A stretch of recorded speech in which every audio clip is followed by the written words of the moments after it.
Hey guys, and welcome back to a brand new video. In today's Pokemon Sword and Shield video guide, we're going to be doing a bit of a basics competitive explanation video. Now this video is aimed more at people that don't know barely anything about competitive. If you've played competitive before, you probably know everything I'm going to say. However, there are a few things that have changed in Sword and Shield.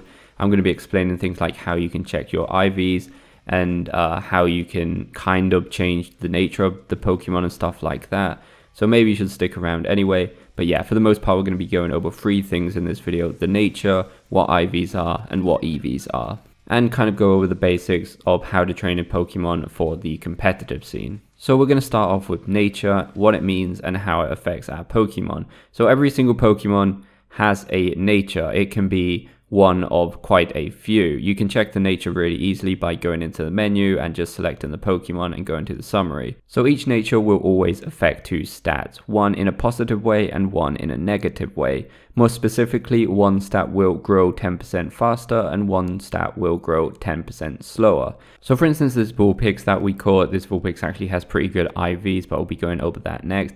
So this Pokemon has an adamant nature. Now what this means is that its attack's going to grow faster, but its special attack will grow slower. You can actually see this by the red and blue writing on its stats, so you can see which stats are being affected. Now, we don't really want that. We want our Vulpix to kind of grow faster in the special attack. We don't really care about attack that much. So really, we would want something like a modest attitude or nature. So basically, this nature boosts the special attacks growth, but delays the normal attacks growth. Now, you always want to kind of look for a nature that negatively affected stat is one that you don't care about anyway, because that's going to be left behind. Now, there is actually a way in Pokemon Sword and Shield to kind of change the nature. It doesn't physically change the nature. You're not actually going to see the nature change on the menus, but it's basically the same as changing the nature as far as growth goes. So for this, we are going to be able to buy mints. You can only do this once you've completed the game in the battle tower. You will then gain battle points in the battle tower, and then you can spend 50 on a mint. You basically give this mint to a Pokemon, and that will is basically as if it would change its nature, though it doesn't say it on the menu. Next up, we're going to be talking about IVs. So IVs are basically like an invisible ranking system for each stat of that Pokemon. So for instance, a Vulpix with a best special attack IV is obviously not going to have the same power as something with an okay stat special attack. For instance, say level 100. Both of them are going to have a drastically different damage output with their special attacks. And really, in a lot of the older Pokemons, this was pretty hard to control. It was pretty much down to luck. You had to keep capturing Pokemon. You had to learn a lot of numbers. And basically until you got lucky and had, for instance, a special attack IV of the best of whatever. In Pokemon Sword and Shield, it's actually a lot simpler. Sword and Shield is definitely a lot more accessible for newer players to the competitive. So basically, after you complete the game, you can actually do a few battles in the battle tower, and then you unlock the judge feature. So basically, this judge feature lets you look at the the bonus or the ranking of each stat. As you can see here, this Vulpix has best on speed and best on special attack, which is actually pretty good. But obviously it's not the best. You can have a perfect 6 IV Pokemon, and really it's quite easy. I mean, in the older Pokemon games, you had to breed certain Pokemon with the knot, and then they'll kind of get the stats from the parent Pokemon and all that. In Pokemon Sword and Shield, it's a lot simpler than that. Once you complete the game and unlock the battle tower, if you've got a Pokemon at level 100, you can use bottle caps to go into hyper training. And for each bottle cap, you can basically max out a stat for IVs. So for instance, with this Cinderace, we've just maxed out his special attack and his speed. But just to show you that you can change the IVs late game, and you don't really have to worry about it that much. And even if you've got a special bottle cap, a golden bottle cap, you can actually max out all of his stats. So IVs in this game are a lot easier to control, especially with the bottle caps and all that. And you shouldn't really worry about it. Just once you post game, get the judge feature, and then you can look at how his stats are going or the ranking of his stats or IVs. It's also worth mentioning that in Pokemon Sword and Shield, if you come across a wild Pokemon with kind of a yellowy glow, that means that that Pokemon is going to have a certain amount of perfect IV stats. So definitely worth checking that out if it's a Pokemon you're interested in. And finally, we're going to be talking about EVs. So EVs are basically like an invisible boost to one of your stats. The way you can get EVs is by defeating certain Pokemon. Each Pokemon will give you specific EVs. So for instance, Snorlax, every time you kill a Snorlax, he will give you 2 EVs to HP. And basically what this means is basically you're getting a boost to your max HP. For instance, if you're trying to train up a Pokemon with special attack, you would be wanting to kill something like a Vikavolt, which gives you 3 EVs to special attack each time you kill them. Now there is obviously a limit to this. Each stat can only be bona fide 252, and every Pokemon has a limit of 510 EVs. So you want to kind of think this through. Obviously, if you want to do this properly, you're going to have to start with a Pokemon that you've never used before, because that means that he's not killed anything and he hasn't got useless EVs that he doesn't want. So for instance, if you're using a tank Pokemon and you want to put a lot of HP, then you would basically only kill Pokemon that gives you HP EVs, for instance, say Snorlax, over and over again, because the moment he kills, say, something that gives you attack EVs, then that Pokemon is already losing out on HP EVs just because of the limit, and that Pokemon is no longer perfectly trained for competitive, you could say. So with a total of 510 EVs per Pokemon you train, that means that you're going to get 2 stats to max and have like a few points left over on whatever you want.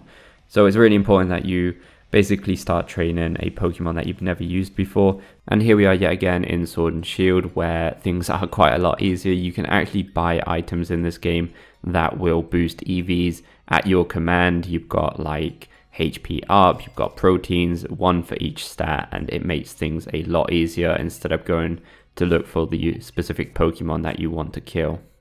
So after explaining all that, let's actually do a bit of an example run. Obviously this is not going to be the perfect situation or anything like that, but it's just so you can see how you would basically get this done.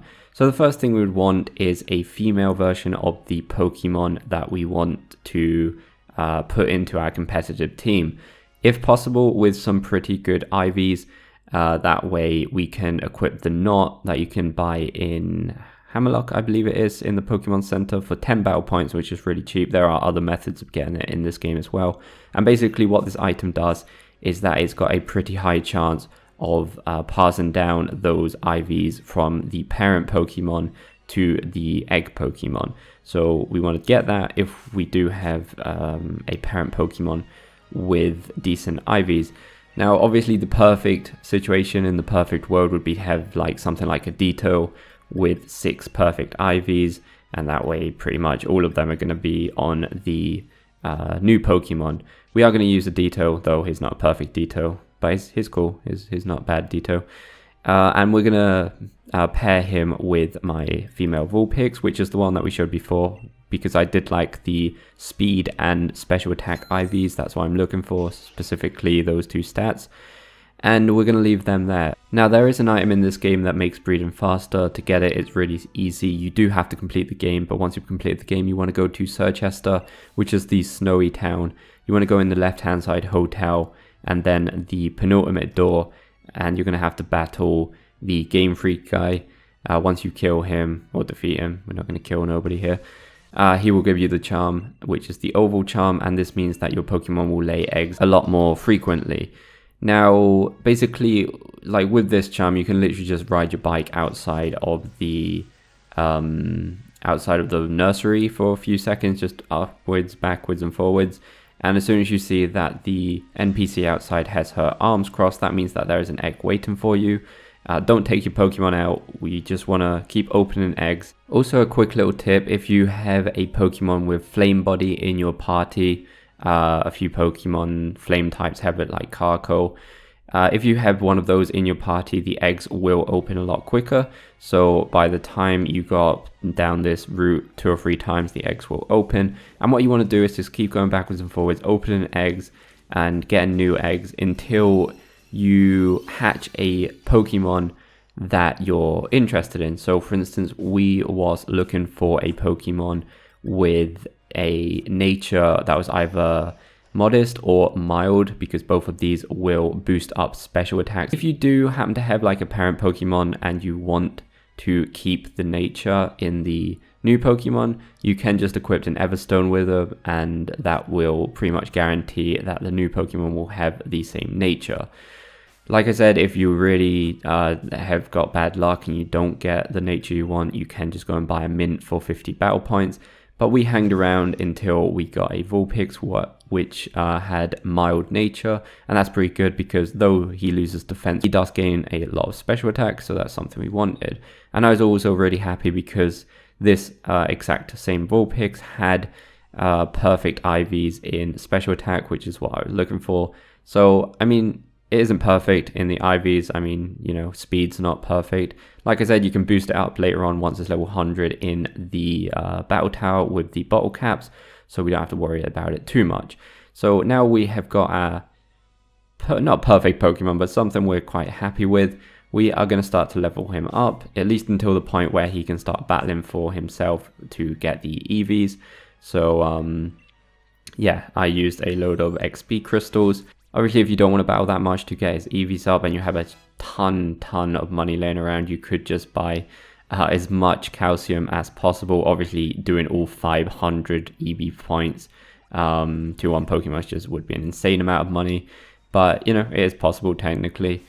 But, yeah, you just buy calcium, which is special attack boost EVs. Remember that you can only go up to 252 points per stat and 510 per Pokemon. So in this Vulpix or Ninetales case, I would put 252 into special attack and 252 EV points into speed, and then whatever's left over into something else that I don't really care about, probably HP or something like that. And yeah, you just get him up to level 100 and you're pretty much ready to go. You just want to hyper train the IV points that you're missing. And yeah, you would pretty much have a really decent competitive Pokemon. Ninetales isn't exactly the best competitive Pokemon, but still one of my favorite Pokemon. So I decided to go with him, and I found that Vulpix that I kind of liked. So yeah, guys, there's only the basics. And, you know, I'm sure most people already understood all of this if they've been in competitive. But Sword and Shield did change a little bit. So yeah, guys, hopefully this video is helpful. If it was, please go like and subscribe, and we'll see you next time.